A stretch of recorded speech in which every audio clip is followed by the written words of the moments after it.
Professor J.L. Piris, Honorable Minister of External Affairs, Mr. Lalit Veeratunga, Secretary to the President, Secretaries to Ministries, Your Excellencies, the High Commissioners and Ambassadors of invited nations, Air Chief Marshal Roshan Gunatilaka, Chief of Defence Staff, Lieutenant General Jagat Jayasuriya, Commander of the Army, Vice Admiral Somatilaka Disanayaka, Commander of the Navy, Air Marshal Harsha Abbevikrama, Commander of the Air Force, former commanders of the Sri Lanka Armed Services, invited speakers, senior officers of the armed services, of the invited nations, other distinguished invitees, ladies and gentlemen.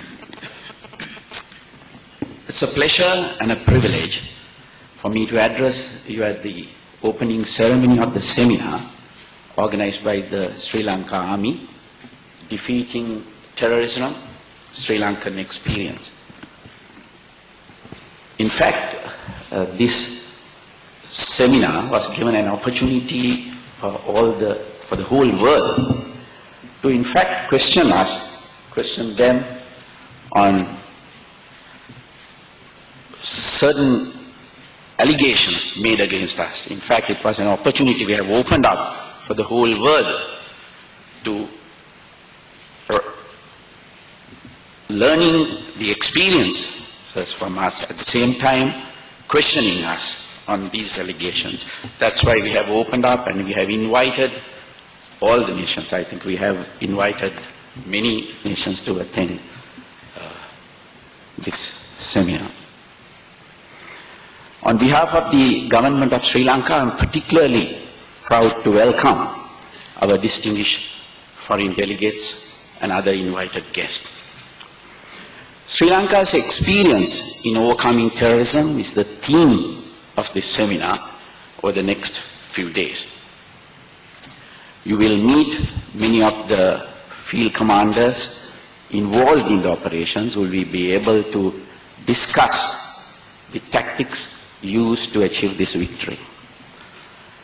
At a time when so many countries the world over are facing the problems posed by domestic and international terrorism, we believe that sharing the lessons learned from the Sri Lanka experience in combating terrorist tactics, providing humanitarian assistance during and after the operations, and dealing with political and international factors is important. It is our earnest hope that these lessons will help our friends and allies in the international community to defeat international terrorism. Sri Lanka's experience with terrorism began in the 1970s. His Excellency, the President Mahinda Rajapaksa, assumed office in December 2005. Terrorist activities in Sri Lanka had dragged on nearly 30 years. 4 previous presidents, as well as several successive governments, comprising various political parties, had grappled with the issue without success. Over the years, a range of different approaches, including military campaigns, peace talks, and even international mediation had been tried. None had worked. With a large global financial network, highly developed offensive capabilities, and no genuine interest in peace, the LTT was a stubborn, hostile, and a formidable foe. Over the years, the LTT had grown from a small organization of armed individuals to a large, sophisticated terrorist outfit with very advanced combat capabilities. At its height, the LTT had more than 30,000 battle-hardened cadres, access to large stockpile of modern armaments, ammunition and equipment, a sophisticated naval wing, and a fledgling air wing. By 2005, the LTT controlled almost a quarter of the country's territory and approximately two-thirds of its coastline. Under the international brokered ceasefire agreement, the LTT even maintained the illusion of a state apparatus in the areas under its control. It must be understood that notwithstanding this, the LTT was one of the deadliest terrorist organizations in the world. The list of LTT's atrocities is long. Over the years, the LTT carried out ethnic cleansing in the north and east, brutally driving out the Sinhalese and Muslim civilians who lived there. They carried out countless attacks on civilians. They attacked villagers near the areas they occupied, massacring thousands. They attacked places of worship, such as the Sri Mahabodhiya and the Temple of the Tooth, the two most significant places of worship for Buddhists all over the world. They also carried out massacres as mosques and attacked churches. The LTT attacked vital national infrastructure, such as the international airport, the central bus stand, and the main railway stations in Colombo. They attacked economic targets such as the central bank, the World Trade Center, oil refineries, and civilian harbors. They set off countless parcel bombs, car bombs, truck bombs, and claymore mines in populated areas, killing thousands of innocent civilians, and they perfected the tactic of suicide bombing.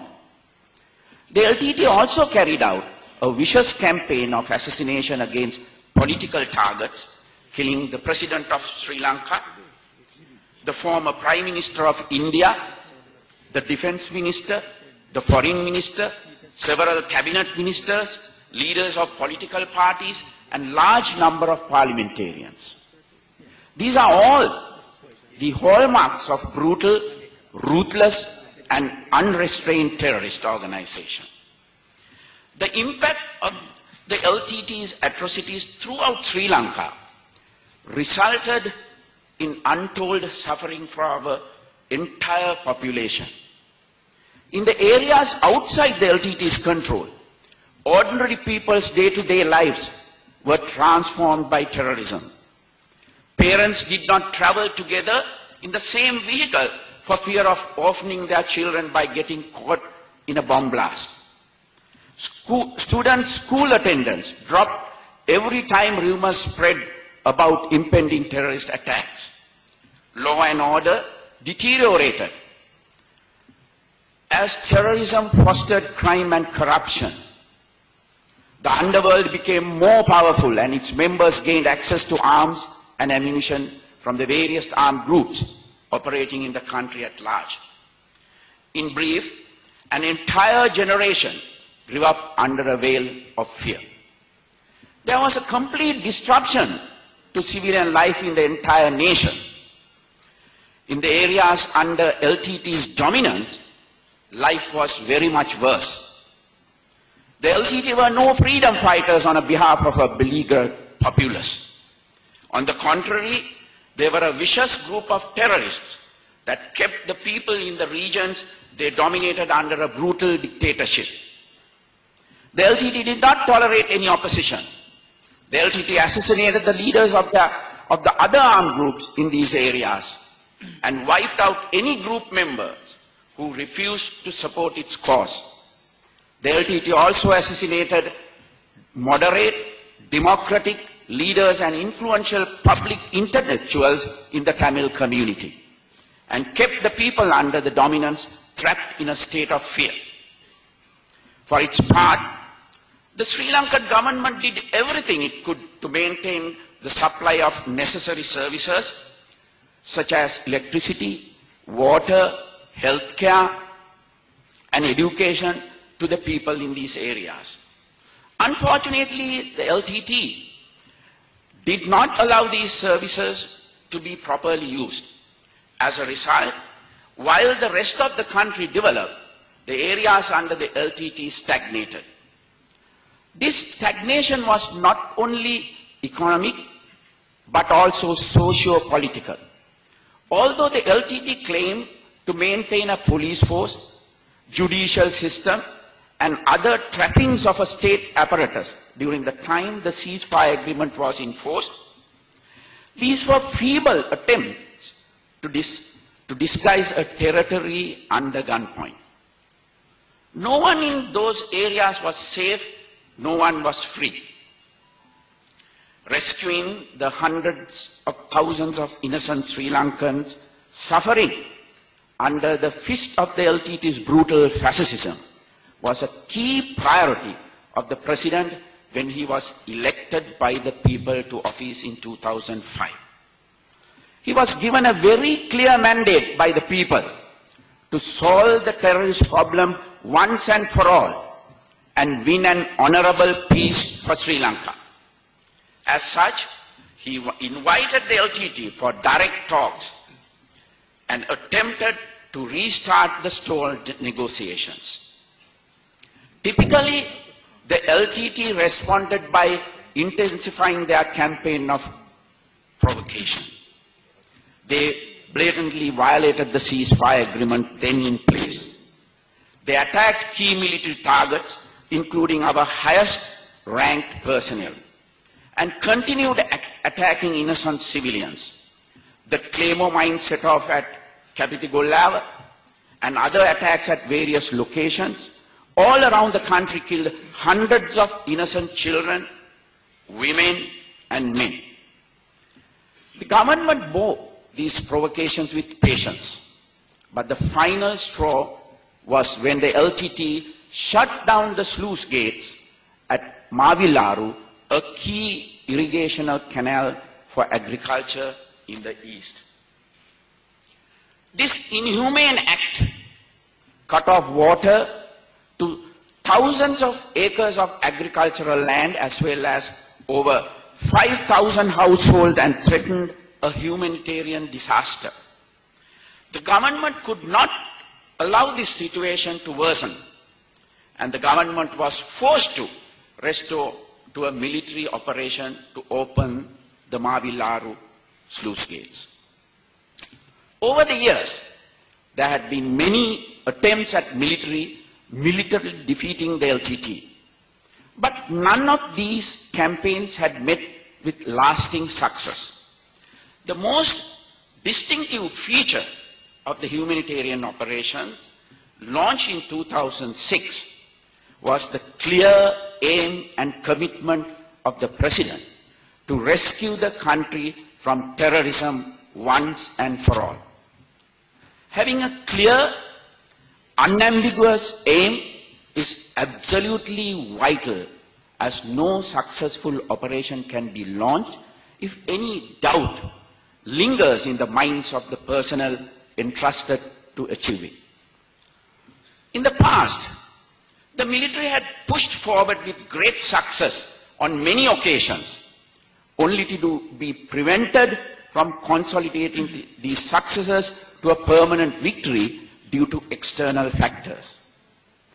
In contrast, when our humanitarian operation began in 2006, the military understood that the President's commitment to eradicating terrorism was unshakable.